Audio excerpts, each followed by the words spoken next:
اور میرے بندہ مجھ سے سب سے زیادہ قریب کیسے آتا ہے؟ فرائض کی ادائیگی کر کے. وما تقرب الی عبدی بشیء احب الی مما افترضتہ علیہ. جو فرض کیا ہے، جو ضروری کیا ہے، اس کو ادا کر کے بندہ اللہ سے قریب جاتا ہے. اس کے بعد اگر نوافل کا مزید اہتمام کرتا ہے تو اللہ تعالیٰ سے اور زیادہ قریب ہو جاتا ہے، اور زیادہ اللہ سے قریب ہو جاتا ہے، یہاں تک کہ اللہ سے اتنا قریب ہو جاتا ہے کہ اللہ اس کا ہاتھ بن جاتا ہے جسے پکڑتا ہے، کان بن جاتا ہے جسے وہ سنتا ہے، آنکھ بن جاتا ہے جسے وہ دیکھتا ہے، پیر بن جاتا ہے جسے وہ چلتا ہے، مانگتا ہے تو اللہ تعالیٰ دیتا ہے.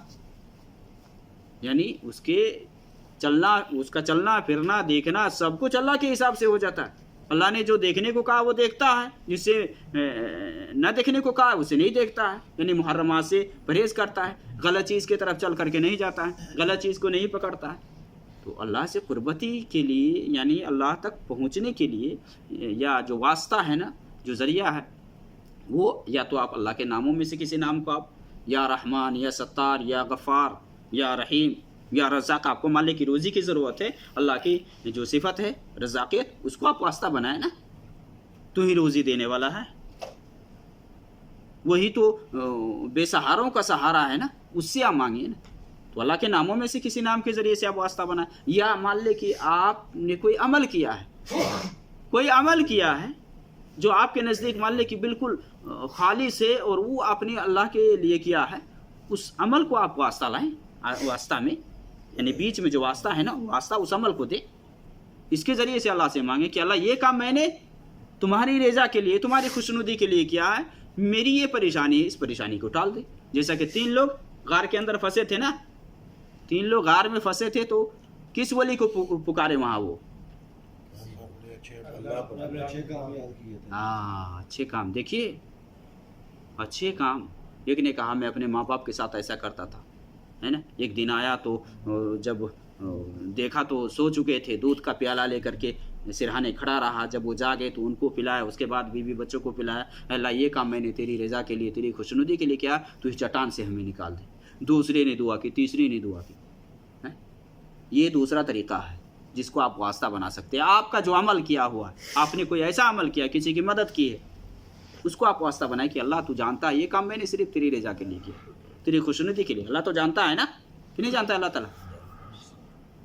اس کو آپ واسطہ بنا کر کے اللہ سے مانگیں. اور تیسری چیز ہے کہ آدمی اگر زندہ باحیات ہے، سن رہا ہے، ان سے آپ دعا کروا سکتے ہیں. نیک ہے ان کی دعا کو واسطہ بنا سکتے ہیں. جیسا کہ نبی صلی اللہ علیہ وسلم خطبہ دے رہے تھے جمعہ کے دن، تو ایک آدمی آیا اور کہا کہ نبی صلی اللہ علیہ وسلم بارش نہیں ہو رہی ہے، بارش نہ ہونے کی وجہ سے سارا کچھ برباد ہو رہا ہے، سارا کچھ تہس نہس ہو رہا ہے، آپ دعا کر دیجیے. نبی صلی اللہ علیہ وسلم ممبری پہ دعا کیے بارش کے لیے.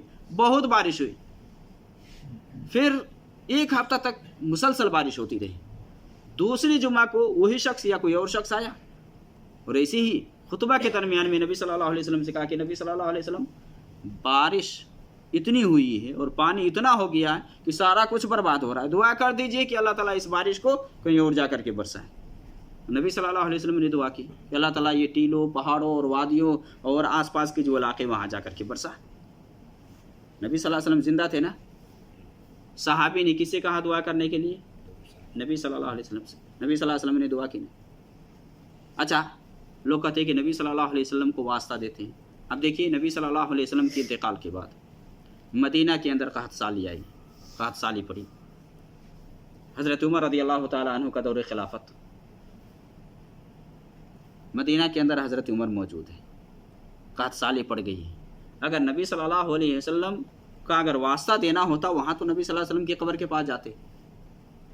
نبی صلی اللہ علیہ وسلم کی قبر مدینہ میں موجود، حضرت عمر مدینہ میں موجود. لیکن حضرت عمر، جس عمر کے بارے میں نبی صلی اللہ علیہ وسلم نے کیا کہا کہ عمر تم جو راستہ چلتے ہو نا شیطان وہ راستہ کاٹ دیتا ہے، جس راستے سے تم چلتے ہو شیطان وہ راستہ کاٹ دیتا. یہ اس عمر کی بات ہو رہی ہے کہ جس کے اسلام لانے سے اسلام کو اللہ رب العالمین نے مدد کیا، اسلام کی تائید ہوئی. یہ حضرت عمر رضی اللہ تعالیٰ عنہ کی فضائل اور مناقب کو کیا کہنا ہے. تو یہ حضرت عمر رضی اللہ تعالیٰ عنہ کے دور میں جب قحط سالی پڑی تو کس کے پاس گئے حضرت عمر؟ ان کو یہ سمجھ نہیں تھی کہ نبی صلی اللہ علیہ وسلم کی قبر یہاں موجود ہے. نہیں سمجھتے، کیونکہ صحابہ کو نبی صلی اللہ علیہ وسلم نے تعلیم دی ہی نہیں کہ مرنے کے بعد تو میری قبر کے پاس آنا اور مجھ سے شفا طلب کرنا اور مجھے حاجت روا سمجھ کر کے مجھے پکارنا، آپ نے یہ تعلیم دی ہی نہیں۔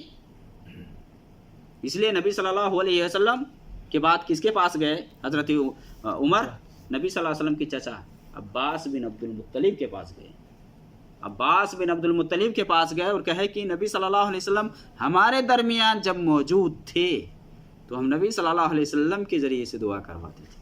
کس کے ذریعے سے؟ نبی صلی اللہ علیہ وسلم کے ذریعے سے دعا کرواتے تھے، اللہ سے مانگتے تھے۔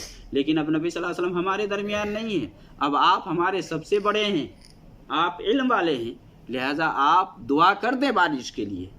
ان کو لے کر کے گئے اور دعا کی تو خوب بارش ہوئی۔ یہ عباس زندہ تھے یا مرے تھے؟ زندہ تھے، زندہ تھے، زندہ تھے۔ کہنے کا مطلب ہے جو مشروع طریقہ، ہاں آدمی اس طرح سے اللہ سے مانگ سکتا ہے کہ اللہ تعالیٰ میں تیرے نبی پر ایمان رکھتا ہوں، تیرے نبی کے احکام کے حساب سے زندگی گزارتا ہوں، اس کے حساب سے میں چل رہا ہوں، میری یہ پریشانی دور کر دے، میرا یہ مسئلہ حل کر دے۔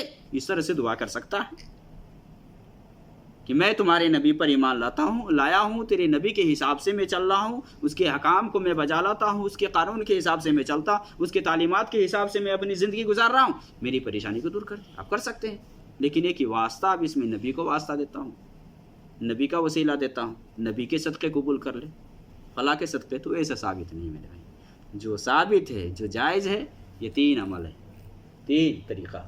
یا تو اللہ کے ناموں میں سے کسی نام کو آپ واسطہ دیں، اس نام کا واسطہ دے کر کے اللہ سے مانگیں، یا نبی صلی اللہ علیہ وسلم کی جیسا کہ حدیث ہے کہ آدمی عمل صالح کوئی کیا ہے، کوئی بھی عمل کیا ہے، اس عمل کو آدمی واسطہ دے کر کے اللہ سے مانگے، بیچ میں اس کو لائیں۔ واسطہ کا مطلب بیچ میں لانا، اس کے ذریعے سے مان لیں کہ آپ کہیں پہنچتے ہیں، کہیں جاتے ہیں عدالت میں، وہاں آپ کی پہنچ نہیں ہوتی ہے تو آپ کسی کے ذریعے سے پہنچتے ہیں نا۔ آپ مان لیں اللہ سے قربتی حاصل کرنا چاہتے ہیں تو آپ ڈائریکٹ عمل کر کے اللہ سے مانگ سکتے ہیں ڈائریکٹ۔ لیکن اگر آپ واسطہ لانا چاہتے ہیں تو جو مشروع ہے وہ آپ واسطہ بنائیں گے، وہ چیز کو آپ ذریعہ میں لائیں گے بیچ میں۔ تو عمل صالح ہے، اس عمل صالح کو آپ بیچ میں لائیں اور اس کے حوالہ دے کر کے اللہ سے مانگیں۔ یا کوئی اگر زندہ ہے، نیک ہے، تو اس سے آپ دعا کروا سکتے ہیں، باحیات ہیں تب، زندہ ہے تب، یہ نہیں کہ مرے ہوئے سے۔